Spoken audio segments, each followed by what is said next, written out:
당신의 투자를 높은 곳으로 유안타증권.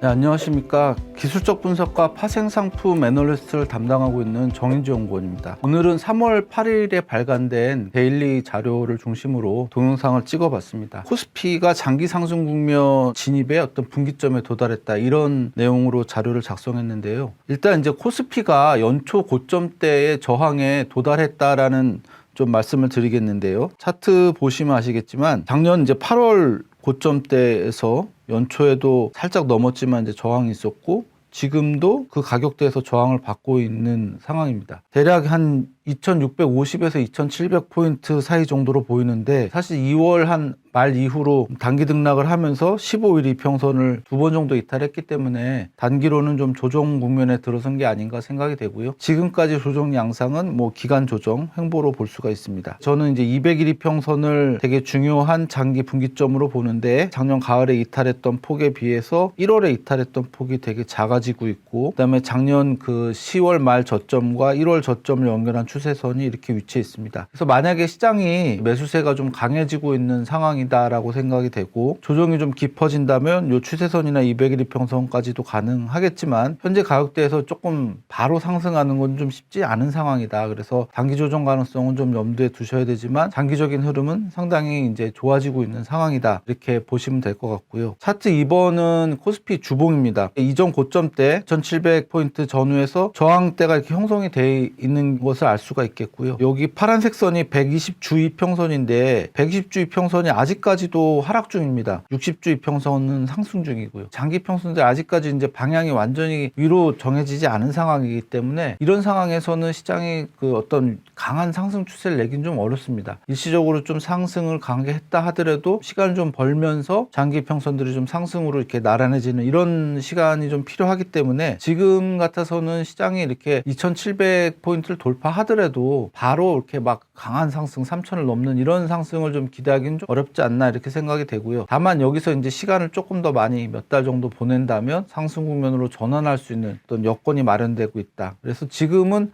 어떤 상승 국면의 분기점이다라는 얘기를 다시 이제 드리고 싶습니다. 다음에 드리고 싶은 말씀이 주도주의 상승 동력이 유효하다, 이런 말씀을 좀 드리고 싶은데, SK 하이닉스입니다. 우리 시장에 이번에 상승의 두 개 주축이라면, 첫째는 반도체고 두 번째는 저평가 해소라는 두 가지 관점으로 시장이 이렇게 올랐는데, 반도체의 뭐 주도주가 하이닉스라고 볼 수 있겠죠. 지금 보시는 것처럼 굉장히 빠르게 올랐어요. 그래서 60일 이평선 이격도라고 하는데, 평선 대비 주가의 수준을 나타내는 거죠. 그게 115% 위에서 막 이렇게 왔다 갔다 하고 있습니다. 일반적으로 보면은 굉장한 과매수라고 볼 수가 있는데, 과거에 SK 하이닉스 차트를 보시면 아시겠지만, 이렇게 주가가 이격도가 115% 위까지 올라가는 경우는 보통은 굉장히 강한 상승 국면이고, 그런 상황에서 이격도가 많이 벌어졌고 빨리 올랐기 때문에 바로 뭐 하락 전환하거나 이런 일은 잘 안 나타나는 거죠. 오히려 단기로는 조금 쉴 수 있지만 추세가 좀 더 지속되는 모습을 많이 보이고, 대세 고점이 만들어진다 하더라도 몇 달에 걸쳐서 이제 등락을 하는 이런 모습을 보이기 때문에, 지금 상황에서 SK 하이닉스가 뭐 많이 올라서 부담이다, 어려울 것 같다, 이런 얘기는 섹터 애널리스트 분들도 더 간다라고 말씀하시지만,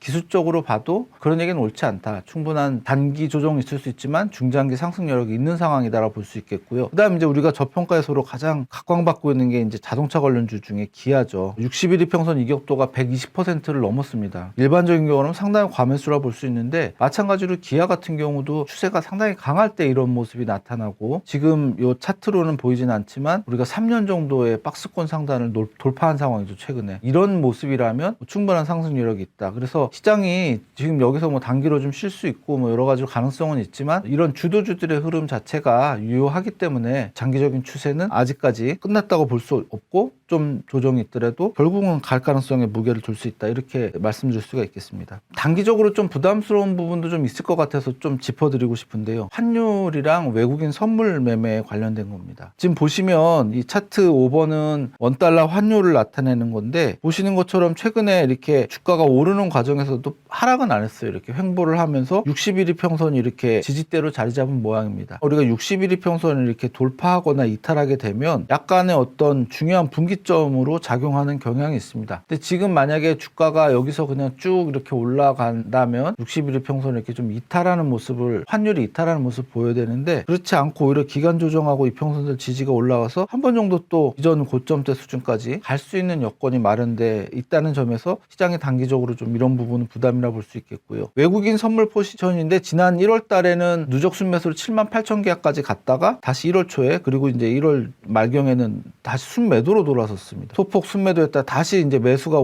들어오면서 주가가, 그 지수가 이렇게 올랐는데, 지금 이제 63,000계약까지 올라갔다가 약간 빠져서 어저께 기준으로 52,000계약까지 누적 순매수가 줄었는데, 상승 추세 국면에서 외국인 선물 매매는 플러스를 상당히 높은 수준까지 갔다가 다시 중립까지 내려왔다가 플러스 했다가 중립까지 왔다가 이러면서 추세가 이어지는 경향을 보입니다. 아무래도 선물 매매는 좀 단기적인 흐름을 따라가는 경향이 있기 때문에, 그래서 지금도 외국인 선물 포지션도 이전 고점대 부근에 왔다가 약간 줄어드는 그런 모습이기 때문에 이것도 어찌 보면 단기 조정의 시그널이 아닐까, 이런 생각을 할 수가 있을 것 같습니다. 정리해서 말씀드리자면 지금 시장은 1700포인트 부근에서 저항이 이렇게 있는 모양이다 라고 말씀드릴 수가 있겠고요. 다만 지금 장기 주봉으로 장기 평선도 돌파를 했고, 그리고 이 저항이 워낙 강한데기 때문에 여기를 좀 돌파하고 좀 시간을 보내면 주봉상 장기 평선들도 상승 전환되면서 좀 더 강한 장기적인 추세가 이어질 수 있는 그런 어떤 분기점이 아닐까. 그래서 단기적으로는 좀 조정이 있을 수 있는데 장기 포지션 보시는 분들은 주도주 중심으로 계속 가져가시면 될 것 같고요. 혹시 단기 매매 관심이 있으신 분들은 약간의 이익 실현과 재매수 기회를 찾아보는 것도 좋을 거라고 생각됩니다. 영상 끝까지 시청해 주셔서 감사드립니다.